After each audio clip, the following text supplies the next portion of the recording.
Well, tonight I want to talk about the hot topic of the day, the relations between men and women. If you listen to the media, or if you live on a college campus, chances are pretty good you think that we here in the United States are in the middle of a war between the sexes. And that, of course, is particularly true following the saga of Brett Kavanaugh that we just watched, in which the political left, including the mainstream Democratic Party, decided that belief in the presumption of innocence and due process of law did not apply to men. They decided that if you're a Republican man, or if you're a conservative man, or if indeed you are merely a textualist interpreting constitutional scholar of a man, then this means that any accusation should be enough to take you down. Now, none of this is to say that we shouldn't take accusations seriously. Of course we should. But before you can destroy a man's life, it appears that you might need one shred of corroborating evidence, like anything. And the fact that the left refused that was just an example of the left trying to polarize the Democratic Party, trying to polarize the country on an issue where basically everybody agrees. See, this is the thing about the Me Too movement. Everybody basically agrees with the point.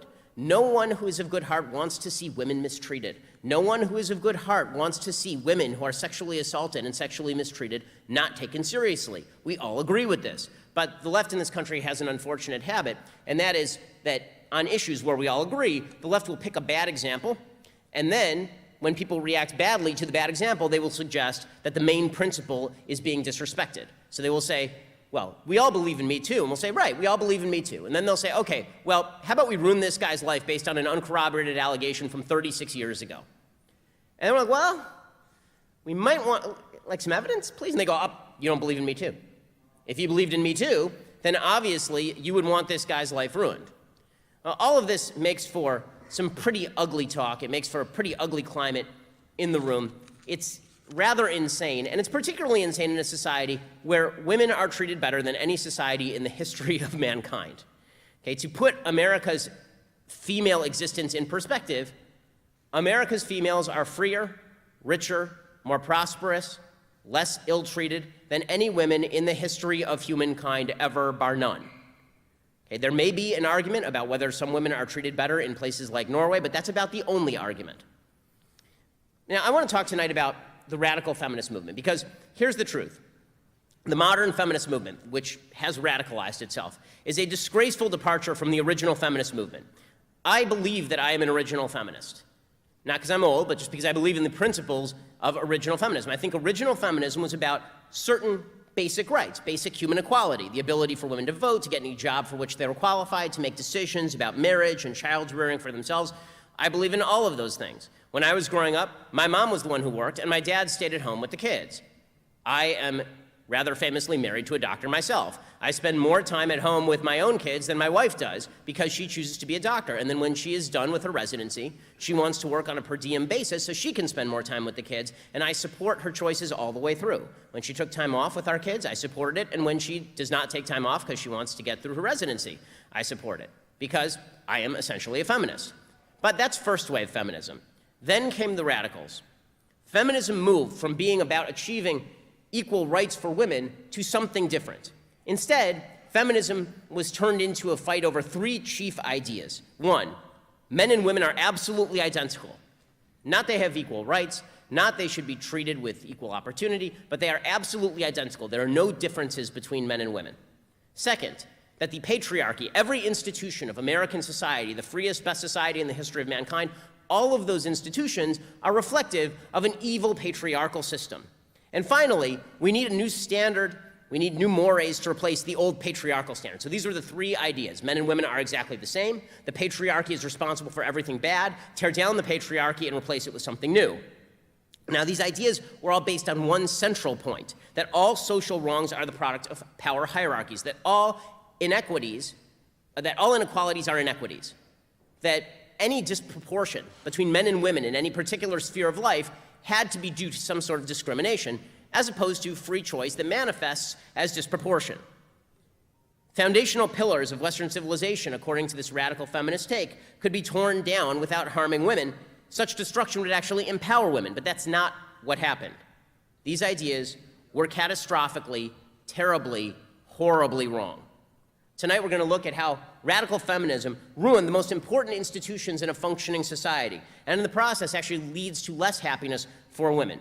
But before that, we have to start with some basic science. So I hate to break it to the gender studies majors in the room. Number one, I don't know where you're going to get a job. That's the first thing I hate to break to you. But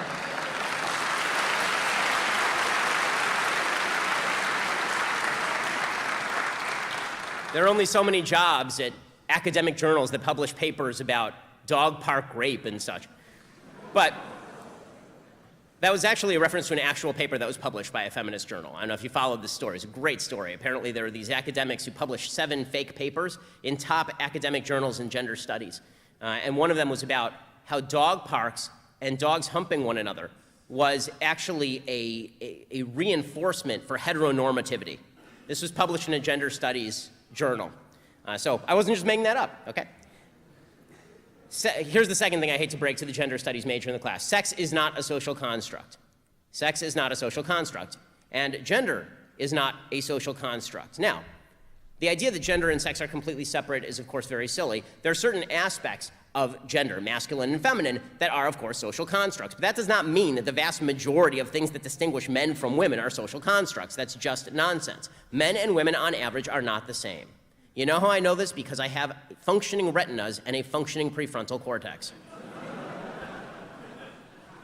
I have a child. I have 2 children. One is a girl, one is a boy. They are extraordinarily different because boys and girls are different. We used to know these things because we had not frontally lobotomized ourselves to facts.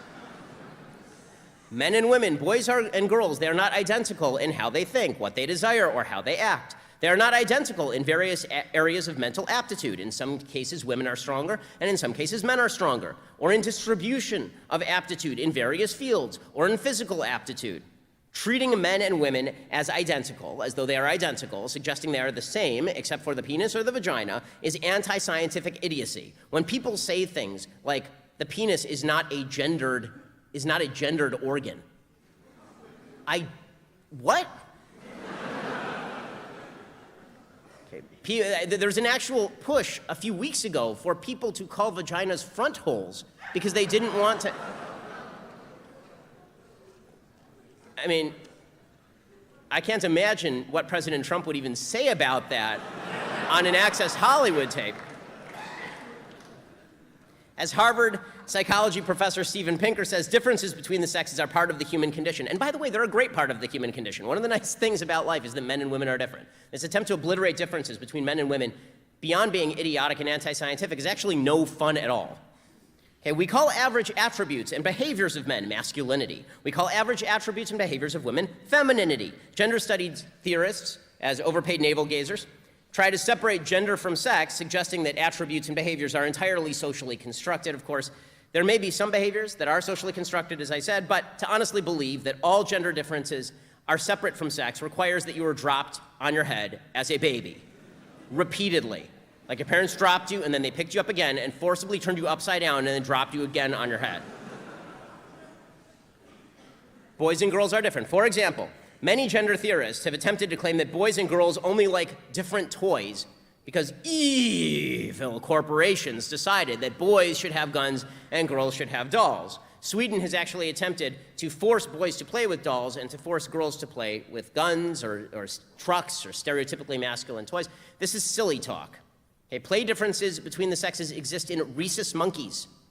They really do. They've done studies. They found that our primate ancestors have sexual differences between how they treat toys. This is biologically innate. To take another example, the distribution of men and women in terms of mathematics performance is different. Studies suggest that while men and women on average perform the same in math, the bell curve is not exactly the same. Men tend to have a much more shallow bell curve, and women tend to have a steeper bell curve. What that means is that the fat tail ends of the bell curve are different.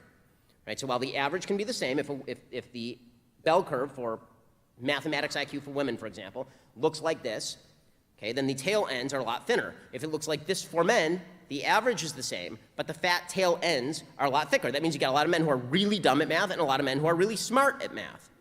Okay, that means that the distribution in top companies for those fields may in fact be determined, at least in part, by differences in aptitude with regard to this stuff. That's not sexist.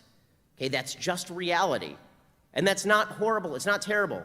It's also true that women are better than men at a great many things, including interpersonal relationships, which is why the vast majority of people who are in interpersonal relationship fields tend to be women.